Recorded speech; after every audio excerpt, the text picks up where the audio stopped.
జూబ్లీహిల్స్ ఉప ఎన్నికలో భాగంగా కాంగ్రెస్ పార్టీ ప్రచారం జోరుగా కొనసాగుతోంది. రేపు సాయంత్రం ప్రచార గడువు ముగియనుండటంతో మరింత వేగంగా ప్రచారం చేస్తున్నారు.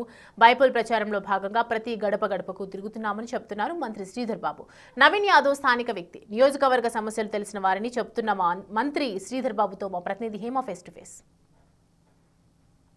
ఉప ఎన్నికల ప్రచారం చివరి ఘట్టంకి వచ్చేసిందనే చెప్పుకోవచ్చు. రేపు సాయంత్రం 5 గంటలతో మొత్తం ప్రచారం ముగియబోతోంది. ఇప్పటికే 3 పార్టీలు కూడా ఇంటింట తిరిగి ప్రచారం చేశారు.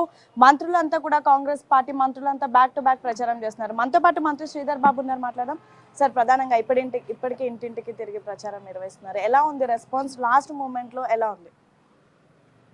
మొదటి నుంచి కూడా బాగుంది. ఇంకా కూడా రేపు సాయంకాలం వరకు మాకు ప్రచార సమయం ఉంది. ఆ సందర్భంలో ప్రతి గడపకు సంబంధించి మా కాంగ్రెస్ పార్టీ కార్యకర్తలు, నాయకులు, అభ్యర్థి, సీనియర్ కాంగ్రెస్ నాయకులు అందరూ కూడా గత సంవత్సరం నుంచి కాంగ్రెస్ పార్టీ అధికారంలోకి వచ్చి ఏం చేసింది, ఏం చేయబోతుంది రాబోయే కాలంలో అని చెప్పి యువకుడు, ఉత్సాహవంతుడు నవీన్కు ఓటు వేయాలని ఒక చదువుకున్న వ్యక్తిగా, ఈ ప్రాంతవాసి, ఇక్కడ ఉన్న సమస్యలు తెలిసిన వ్యక్తిగా, ప్రభుత్వం పార్టీ ఈరోజు ఒకటే ఉన్న తరుణంలో ప్రజలందరూ కూడా మాకు ముందుకొచ్చి ఆశీర్వాదం ఇస్తూ ముందుకు నడిపిస్తూ ఉన్నారు. మేము ఖచ్చితంగా పెద్ద మెజారిటీతో గెలుపొందబోతా ఉన్నాం. సార్, ప్రధానంగా మొన్నటి వరకు కూడా సర్వేలు కానివ్వండి, లేదంటే డిఫరెంట్గా మిక్స్డ్ టాక్ వచ్చింది. సో ఇప్పుడు లాస్ట్ మూమెంట్లో ఎలా ఉందంటున్నారు? మొదటి నుంచి సర్వేలు కూడా తెలంగాణ రాష్ట్ర సమితి కల్పించిన సర్వేలు అవి. ఆ సర్వేలు అన్నిటిని కూడా వారి పార్టీ పరంగా ముందుకు పెట్టి వారి ప్రసార సాధనాలు ఏవైతున్నాయో వాటి ద్వారా ప్రచారం చేసుకునే కార్యక్రమం చేశారు తప్ప, వారు ప్రభుత్వంలో ఉన్నప్పుడు 10 సంవత్సరాల కాలం పాటు జూబ్లీహిల్స్ నియోజకవర్గానికి ఏం చేశాము, రాబోయే కాలంలో మరి ప్రభుత్వం లేదు, ఇప్పుడు ఏం చేయబోతామని చెప్పలేని ఒక ప్రణాళిక లేదు వారి దగ్గర. ప్రజలందరూ గమనిస్తూ ఉన్నారు, చెప్పేది వింటూ ఉన్నారు. కానీ ఖచ్చితంగా కూడా మేము వెళ్ళినప్పుడు కాంగ్రెస్ పార్టీకి ఓటేస్తాము. ఎందుకంటే మా విలువైన ఓటు మీ పార్టీ ప్రభుత్వంలో ఉంది, ఏదైనా పనులు కావాలంటే కూడా మీతోనే అయితే అని ప్రజలు చెప్తా ఉన్నారు. జూబ్లీహిల్స్ నియోజకవర్గ అభివృద్ధి కానివ్వండి, తెలంగాణ రాష్ట్ర అభివృద్ధి 10 ఏళ్ల పాటు బీఆర్ఎస్ పార్టీ చేసింది, కాంగ్రెస్ పార్టీ చేసింది ఏమీ లేదు అంటూ కూడా ప్రధానంగా కేటీఆర్ కామెంట్ చేస్తున్నారు. మేము 2 ఏళ్ల కాలంలో ఒక ప్రణాళిక సిద్ధం చేసుకొని భవిష్యత్ తరాలకు ఉపయోగపడే కార్యాచరణ తీసుకొని, అదేవిధంగా ఈరోజు ఈ నియోజకవర్గమే ఉదాహరణగా తీసుకుంటే కేవలం 8 నెలల్లో దాదాపు 200-300 కోట్ల రూపాయలు ఖర్చు చేసి రోడ్లు కానీ, డ్రైన్లు కానీ, సీవరేజ్ సిస్టమ్సే కానీ, కమ్యూనిటీ హాల్స్ నిర్మాణమే కానీ, పార్క్స్కి సంబంధించిన రిపేర్స్, చిన్నపాటి రిపేర్స్ కూడా 10 సంవత్సరాల కాలం పాటు చేయలేని అన్నిటిని కూడా చేస్తూ ముందుకు నడుస్తూ, అరే ఈ ప్రభుత్వం పని చేస్తుంది అనే ఒక నమ్మకాన్ని ప్రజల వద్దకు తీసుకెళ్లే ప్రయత్నం చేసినాం. దాని ఫలితాలే ఈరోజు రేపు 11వ తారీఖు నాడు చూపెట్టబోతారు. వారు ప్రతిపక్షంలో ఉన్నప్పటికీ కేసీఆర్ ఈ రోజు వరకు బయటకు రాలేదు, ప్రచారంలో తిరగలేదు. కానీ ఒక మహిళ మీద మొత్తం కాంగ్రెస్ పార్టీ కేబినెట్ మంత్రులు, ఎమ్మెల్యేలు, ఎంపీలు అంతా కూడా భయంతో వచ్చి ప్రచారం చేస్తున్నారు ఓడిపోతామని.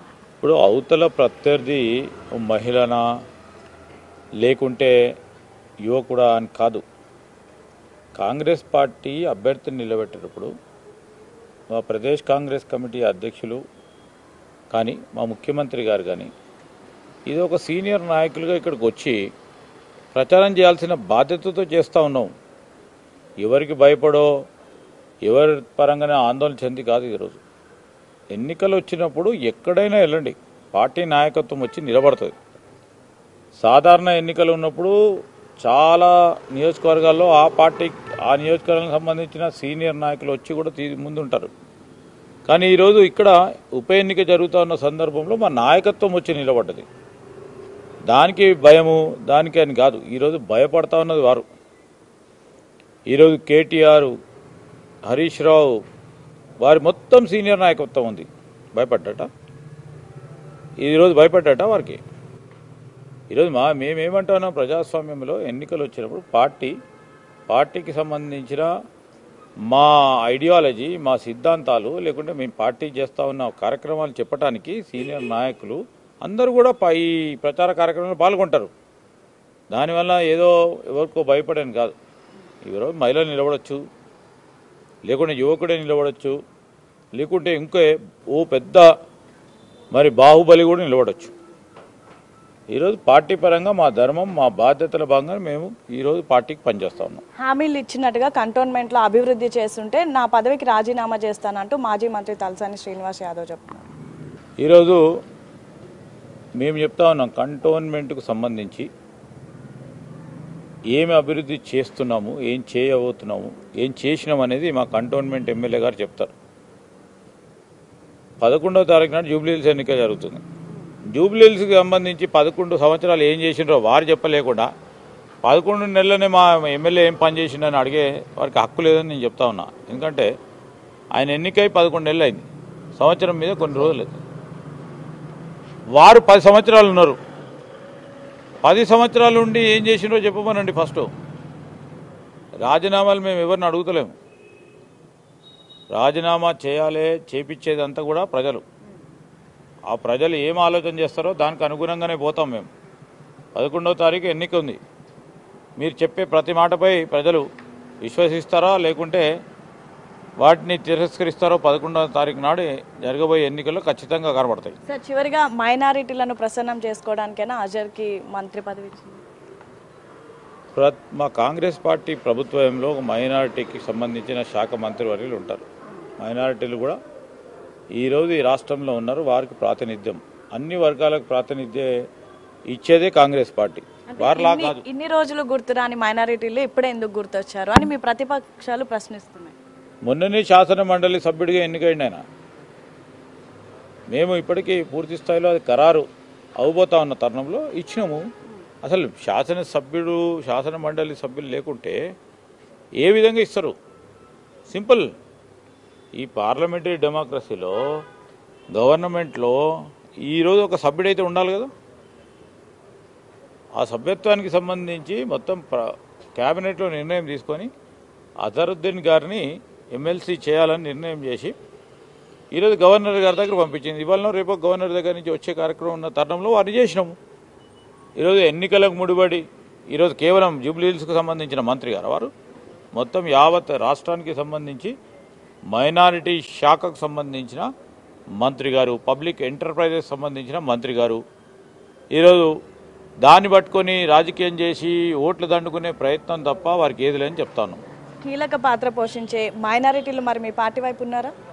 ఇప్పుడు ప్రెసెంట్ పూర్తి స్థాయిలో మా మైనారిటీ సోదరులు కానీ మెజారిటీ వర్గాలకు సంబంధించిన అందరూ కూడా మాతో పాటు నడుస్తూ ఉన్నారు. మెజారిటీ తప్పకుండా పెద్ద మెజారిటీతో గెలుపొందబోతా ఉన్నాడు మా నవీన్ యాదవ్. కాంగ్రెస్ పార్టీని ఈ ప్రాంత ప్రజలు ఎన్నుకోవటం ఖాయం. మెజారిటీ సామాజిక వర్గానికి సంబంధించినటువంటి నేతలంతా, కార్యకర్తలంతా మా వైపే ఉన్నారు. మేము చేసినటువంటి 2 ఏళ్ల అభివృద్ధి కార్యక్రమాలే మమ్మల్ని గెలిపించబోతున్నాయని చాలా కాన్ఫిడెంట్గా మంత్రి శ్రీధర్ బాబు చెప్తున్నటువంటి పరిస్థితి. Video journalist Hema, big TV, Srinagar colony.